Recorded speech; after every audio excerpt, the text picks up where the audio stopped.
Hello mga mare, ayan nga at ako'y may itatry na ito'y nakita ko laang din sa sa Facebook, ayan. Ito nga ay yung pampawi ng ating uhaw sa ganitong kainit na panahon. Char. Basta charot, ganon. Ayan, nilagyan ko siya ng gatas yung baso, tapos nilagyan ko ng kunting tubig. Tapos yan, igaganyan mo siya, oh.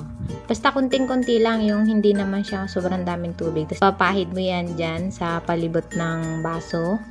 Yan, para tayong magme-milk tea, ganon. Basta ganyan. Papahid mo yan dyan sa paikot. Tapos, syempre, sa isang baso, ikay magtutunaw na doon ng Milo. Kung anong meron ka diyan sa inyo. Tapos, syempre, yan ay lagyan mo ng yelo. Ayan. At lalagyan ko na nga ng yelo. Meron ako ditong yelo.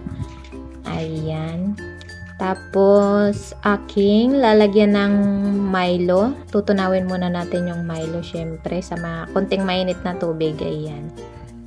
Tapos, pagkatunaw natin ng Milo, kung meron ka dyang mga Oreo, cookies, ganon, or mga cream o basta kahit ano, yun, lagyan mo siya sa ibabaw pag nailagay mo na yung Milo na tinunaw. Ayun.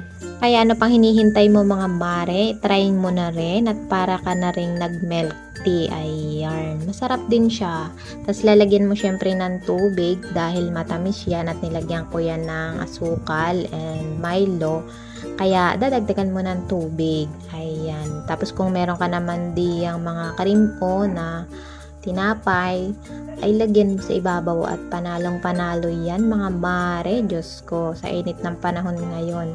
Pag bumili ka naman ay napakamahal naman ng mga bilihin na ngayon. Tapos halimbawa isang milk tea lang naman yung bibilhin mo ay 48 dito sa amin, ay magkano laang naman ang Milo.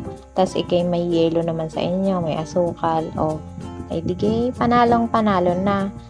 Oh, hindi ka pagagastos ng 48 pesos. Yung 48 mo, marami nang magagawa yon. Kaya, gumawa ka na lang. Ayun, huwag ka nang tamad-tamad diyan. Gumawa ka ng inumin mo. Kaya, ano pang hinihintay nyo mga mare ay talaga namang i-try nyo na rin at masarap talaga siya, promise. Ayun, at nagustuhan ngayon ng anak ko. Expectation versus reality nga. Akala ko'y akin laang at ako ang gumawa. Ay nako, nung nagustuhan ng anak ko, ako ang hindi nakatikim. Ay pagkasarap basta ay gumawa na rin ng inyong pampalamig diyan para mapawi naman ang inyong mga uhaw diyan at sobrang init ng panahon. Tapos more water din kayo mga mare dahil para iwas din dehydration. Ayan. Yun lang mga mare at maraming salamat po sa inyong panonood.